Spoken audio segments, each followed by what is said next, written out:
Good afternoon, everybody. Many apologies that I've not been able to do this as a live intro to you all. That was the plan, but unfortunately with technology and sometimes using 100-year-old technology, that's the way it goes. For the record, I wasn't watching the football. I'll watch Chelsea-Liverpool tomorrow maybe, but many apologies that it definitely wasn't me watching football, and that wasn't the reason for the spectacular technology fail. I think it was probably using a laptop that's 100 years old.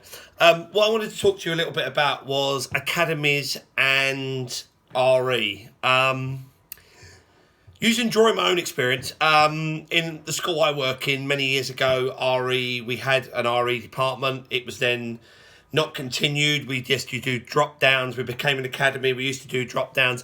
And then I thought, well, this is not really working. We need to do something about this. This needs to be changed. RE should be a key part of what the school does.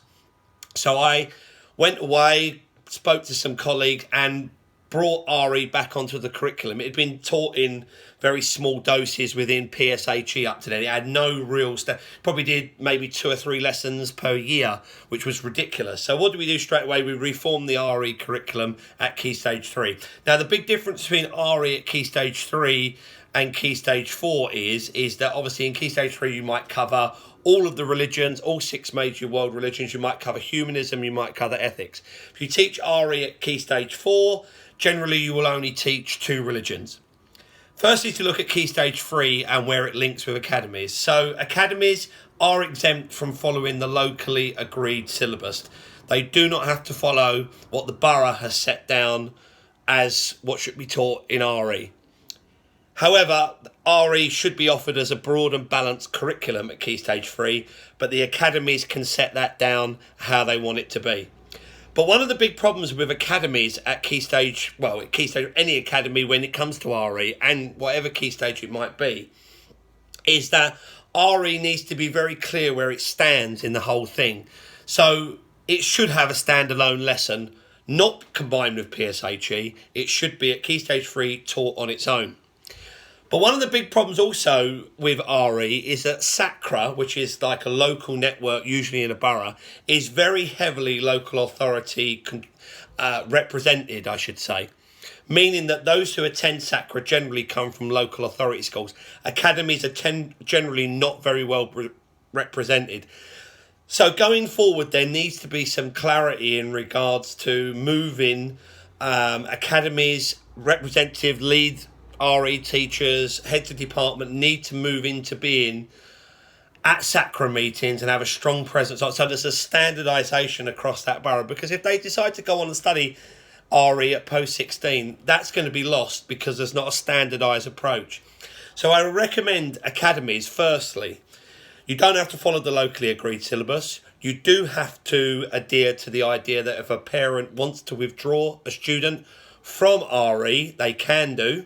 That is still a statutory requirement if a parent asks to withdraw in both academies and free schools, as it is in local authority schools. But because academies don't have to follow a locally agreed syllabus, that doesn't mean they don't have to teach RE. So the first thing you need to do is establish a clear Key Stage 3 RE curriculum. That's the first thing that you need to do. Should include broad and balanced, so that should include all the 6 major world religions, some establishment for humanism, maybe.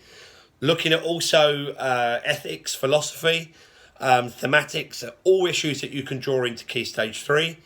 And it should, as I say, be broad and balanced. Think about your offer. Think about speaking with other academies in the area. Think trying to link in with the other academies, see what they're doing and try and create a network, but also see if you can do that through SACRA. It would be great if the local authority schools and the academies could work together on the provision of RE, and that's where your SACRA comes in. If there's no SACRA in your area, contact NATRE. They can help you try and establish a SACRA in your borough, but most boroughs have got a SACRA. Sometimes it's cross-borough, maybe 2 boroughs together, but you need to get that established. It then leads on to following on to Key Stage 4. Remember, academies, if you do study GCSE RE, it must be very clear you have to study 2 religions at GCSE, whether or not it is an academy, free school, local authority school, or you have it's a religious denomination academy. They have to follow 2 religions at GCSE. So that's absolutely clear. So just to summarise then, some action points going forward. Remember, academies, you don't have to follow the locally agreed syllabus, but you do have to have a broad and balanced curriculum. You should be working with your SACRA. If there is no SACRA, get one established. Get all the other academies on board, and the academies and the local authority schools should be going. The problem is with this, there is no statutory requirement for academies to get involved, but it's really good for them to get involved.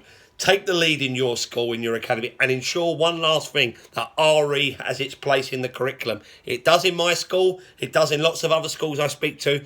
If you are sharing with PSHE or something else, speak to your head teacher, speak to your SLT, and get it as an established subject within your school. And I'll tell you what, at Key Stage 4, you will find loads of students wanting to study it. The handout for this is in the handout section on the Teach Meets page. Really sorry that I wasn't able to do this live, but enjoy the rest of your weekend.